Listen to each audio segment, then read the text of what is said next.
Okay, welcome to a new episode of Nate's MMA Corner. I am Nate, and if you watch my show, you're in my corner. Today's episode is a post-fight show for Okami versus St. Preux, UFC fight card that took place in Japan, and it was pretty amazing card, top to bottom.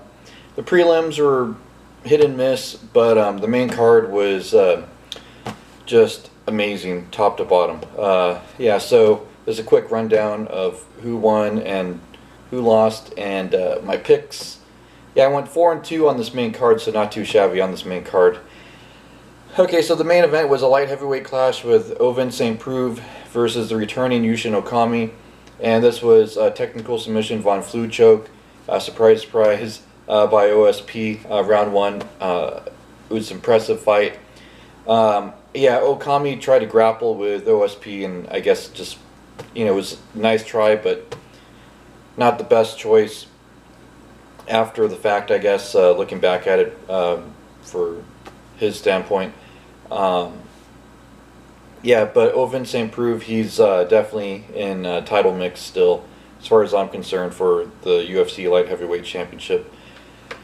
Then, in the women's strawweight division, we had Jessica Andrade versus Claudia Gadelha, and this was decision unanimous. I mean, it was just, 30-25, 30-26, 30-27. Jessica Andrade just, boom, just dominated every round decisively. It was pretty one-sided. I was devastated. I couldn't believe it. I thought Claudia Gadelha would have the edge if it went to a decision, but this one I clearly got wrong. Jessica Andrade, she's definitely in title mix after a win like this. Then in the lightweight division, we had Dong-Yeon Kim versus Takanori Gomi. This was a great fight, and Dong-Yeon Kim, not to be confused with the other Dong-Yeon Kim. This one's a younger one, and he's a lightweight, not a welterweight.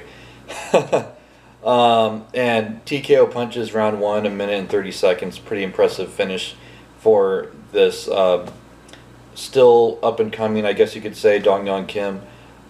Young fighter, still has a lot of fights left in him, and this is a good, clean win against a tough, durable veteran in Takanori Gomi.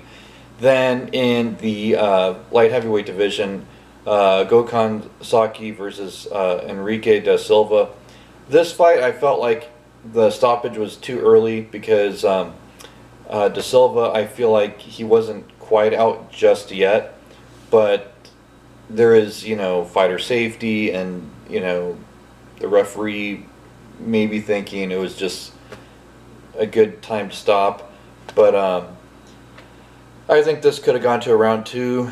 But nonetheless, Saki got a clean win and a fair win, and the only thing is the stoppage in this fight. I felt like Saki got lucky with the stoppage in that sense, but had it kept going with the 15 seconds left in that round, he probably would have been able to finish him because he still had enough time to finish him. Nonetheless, he's someone to look out for, and he still has some years left in his career, and he's a great kickboxer, and he's definitely working his ground game in the MMA world. So it'll be interesting to see where Saki's career goes. But nonetheless, he got a good clean win against a tough, durable veteran here. Then in the featherweight division, we had Teruto Ishihara versus Rolando D. And Teruto pretty much squeaked out 2 of the rounds pretty decisively. And it was a good win for Teruto, and he needed this win to really keep his career in the UFC alive, and he did just that.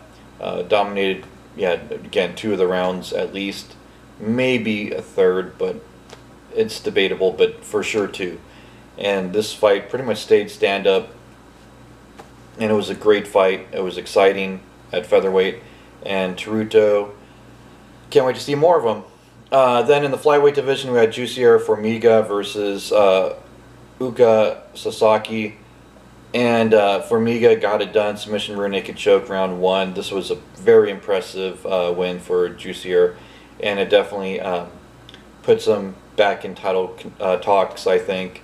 And yeah, I mean, Demetrius Johnson is just scraping by for contenders at this point.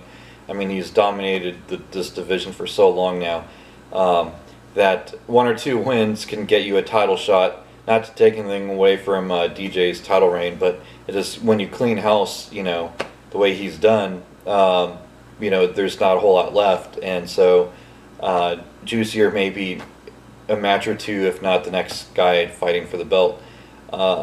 Yeah, this was a good win against a good veteran in Uka Sasaki, and yeah, I can't wait to see more of Juicier from Uka. Anyways, so this wraps up the post-fight show for UFC Fight Night, OSP versus Okami, or Ovince St. Preux, however you want to call him. Anyway, stay tuned in the coming days for my post-fight episode of, or my pre-fight episode for UFC 216, Ferguson versus Lee. And until then, I will see ya.